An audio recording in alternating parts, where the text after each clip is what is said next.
जब तक आपको क्रेविंग होती है तो वो पीछे उसके करैक्टर डिफेक्ट्स का मामला है।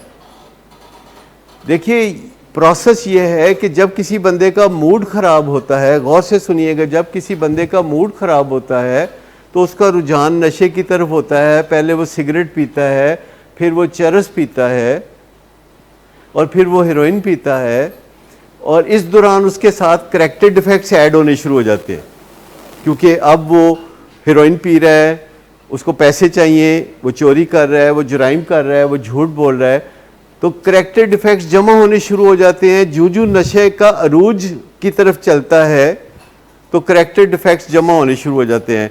हो सकता है ये वही बंदा हो जिसके अंदर कोई करैक्टर डिफेक्ट नहीं था, सिर्फ मूड ख़राब था, स्कूल का काम नहीं होता था, टीचर डांट डपट करते थे, मूड ख़राब होता था, स्कूल से भागने लगा, स्कूल से भागा, किसी ने सिगरेट पकड़ा दिया, मूड ख़राब था। स्कूल से भागने वाले का मूड अच्छा नहीं होता।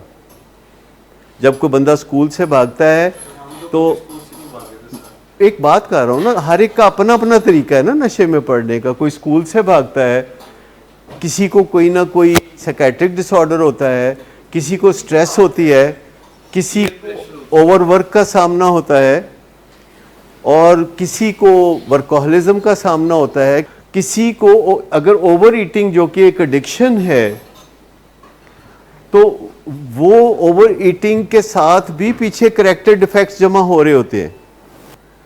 कभी आप ओवर ईटर्स को देखें तो उनके अंदर वो सारे करैक्टर डिफेक्ट्स होते हैं जो कि चर्स पीने वालों के होते हैं या कोई और होते हैं। बहुत पापड़ बेलना पड़ते हैं। जितने भी एडिक्टिव बिहेवियर हैं, ये किसी के साथ मोहब्बत का जो खेल होता है, जो लव एडिक्शन होती है, जो सेक्स एडिक्शन होती है, इसके पीछे भी करैक्टर डिफेक्ट्स होते हैं। जब भी कोई एडिक्शन हमारे घर मेहमान के तौर पर आती है तो वो एडिक्शन के पीछे पीछे करैक्टर डिफेक्ट्स भी आ जाते हैं। पहले होना ज़रूरी नहीं है, वो बंदा इंतहाई नेक हो सकता है। मज़ा, बदमज़गी, गुस्सा या मुस्कुराहट या खुशी, ये सब लॉजिकल थिंकिंग को मुतासर करते हैं। जब हम बहुत खुश होते हैं तो तब भी हम लोगों में चीज़ें खामखा बांट रहे होते हैं, और जब हम बहुत गुस्से में होते हैं तो लोगों से खामखा चीज़ें छीन रहे होते हैं। तो जब भी कोई मूड हद से ज़्यादा और बग़ैर वजह के होता है तो उसके साथ करैक्टर डिफेक्ट्स वाबस्ता होते हैं। याद रखिए, करैक्टर डिफेक्ट्स का मतलब है कि गलत तरीक़ों से अपनी जायज़ ख्वाहिशों को पूरा करना। ये करैक्टर डिफेक्ट्स की, आपकी जायज़ ख्वाहिश है कि पैसे होने चाहिए, आप किसी की जेब काट लेते हैं तो ये करैक्टर डिफेक्ट है। गलत तरीक़ों से अपनी जायज़ ख्वाहिशें, सुकून पाना चाहते हैं तो बजाय इसके कि एक्सरसाइज करें, शराब पी के सुकून पा रहे हैं। तो जो करैक्टर डिफेक्ट्स होते हैं वो गलत तरीक़ों से अपनी जायज़ ख्वाहिशात को पूरा करना है। और ज़रूरी नहीं कि करैक्टर डिफेक्ट्स पहले हों तो फिर कोई नशा करेगा। एक्चुअली जब लोगों को पता चलता है कि कोई बंदा नशा करता है तो इतनी देर हो चुकी होती है कि करैक्टर डिफेक्ट्स आ चुके होते हैं, और लोग पहले करैक्टर डिफेक्ट्स नज़र आते हैं लोगों को, फिर पीछे नशा नज़र आता है। बात यह है कि ये जो होता है ना, जिसको हम कहते हैं लेसर ईवल को कबूल करना। लेसर ईवल का मतलब है चलो नशा तो नहीं ना कर रहा, अगर कहता डॉक्टर साहब नूं ना दसो मेरे हालात तो चलो नहीं दस दे। तो आज की बचत करने के लिए ये चीज़ें होती हैं ना, पक्का रहना चाहिए कि जो प्रिंसिपल सेंटर्ड अप्रोच है उसके ऊपर चलना चाहिए। कि एक बच्चा कहता है जी दसना नहीं डॉक्टर साहब नूं, तो मुझे ये बताएं कि जब पहले वो इलाज में आया था तो उसकी सलाह करके आए थे आप? जो पहले आप आते हैं तो क्या आप सलाह करके आते हैं? तो फिर सलाह कहाँ से शुरू करते हैं चौधरी साहब से? यानी आपको पता है कि जो सलाह करना है उससे मुमकिन नहीं है। अगर सलाह करना किसी से मुमकिन ना हो तो फिर सलाह नहीं करते उसके साथ, फिर बात करते हैं आके और मसले को हल करते हैं, और मसला हल हो जाता है इनवेरिएबली।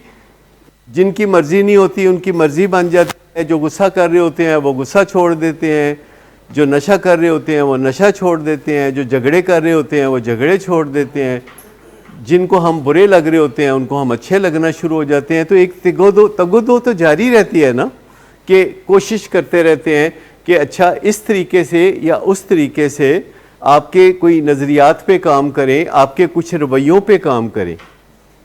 देखिए आपके नज़रियात पे भी काम हो रहा होता है, सडनली कोई बात होती है इस हॉल में तो वो पेनिट्रेट कर जाती है, वो आपको लगता है कि ये ठीक बात है। और कई दफ़ा आपके बिहेवियर्स पे काम किया जाता है कि वो सो रहे हैं तो मैंने उनको बोला कि आप सोए ना, वरना ये सारा लेक्चर आपको अकेले को बैठ के बाद में अकेले ही खाना पीना पड़ेगा। आपको पता है ना इस चीज़ का कि अगर कोई वॉशरूम जाता है तो वो भी फिर फ्रंट लाइन में बैठ के तो सारा दोबारा देख। तो बिहेवियर्स को चेंज करने के लिए भी तो तरीके होते हैं ना, बिहेवियर्स को। तो जो बिहेवियर है उसको चेंज करने के लिए फिर वो तरीके सारे के सारे आजमाए जाते हैं। और जब आप के नज़रियात चेंज किए जाते हैं और बिहेवियर चेंज किया जाता है तो इन दो चीज़ों के बीच में जो सैंडविच चीज़ है वो है ख़राब मूड, जो कि ठीक हो जाता है। इस बात को ज़रा गौर से अगर समझ ले तो अच्छी बात है कि एक आपका नज़रिया और एक आपका बिहेवियर, एक आगे इंजन तो एक पीछे इंजन, और बीच में कहीं सैंडविच होता है आपका मूड। आप ज़रा गौर करिए किसी सिचुएशन को कि आपके किसी बिहेवियर से या आपके किसी नज़रिए से, क्योंकि एक नज़रिया होता है, एक बहू का नज़रिया है कि मेरी सस घर आएगी तो भैड़ा जिहा मूड बना के मैं देखेगी तो मैं मूड ख़राब करांगी। तो जब सस घर आएगी और भैड़ा जिहा मुँह बना के देखेगी तो फिर मूड ख़राब होएगा कि नहीं, क्योंकि एक नज़रिया है पहले, तो मूड हो जाएगा। तो बीच में आ गया। अच्छा अब मुझे ये बताइए कि जब मूड ख़राब हो गया तो बहू का जो बिहेवियर है वो सास से अच्छा होगा या उसको वो मक्खी डुबो के चाय में फिर निकाल के चाय पेश करेगी? कुछ करेगी ना ऐसा काम कि अच्छा फिर ठीक है फिर इंजते हैं जी सही। तो जब वो ये करेगी तो किसी दिन सास पकड़ भी तो लेगी ना कि एक ही भी कर दिया, तो मूड खराब चलता रहेगा ना। पीछे नज़रिया आगे बिहेवियर, क्योंकि आपको पता भी होता है कि आपकी फैमिली के लोगों का, आपके मुआशरे के लोगों का तयशुदा बिहेवियर होता है। कोई बंदा आपके सामने सडनली आता है तो आपको पता होता है कि इसका बिहेवियर क्या होगा, इसका रवैया क्या होगा। ये अब आपका नज़रिया है।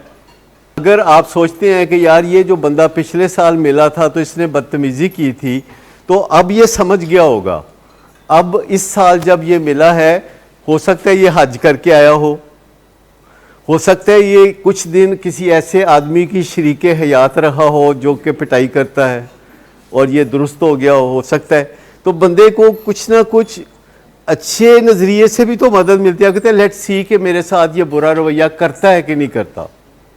अगर आप हमेशा ये सोचते हैं कि जब तक ये बुरा रवैया करता नहीं, मैं पहले से अज्यूम नहीं करूँगा कि ये बुरा रवैया करेगा, तो उससे फ़र्क पड़ेगा। तो नज़रिए से बहुत फ़र्क पड़ता है मूड की ख़राबी से जहाँ तक ताल्लुक़ है, क्योंकि आगे बिहेवियर होता है जो कि आपने ऐसा करना होता है, आगे एक बिहेवियर होता है।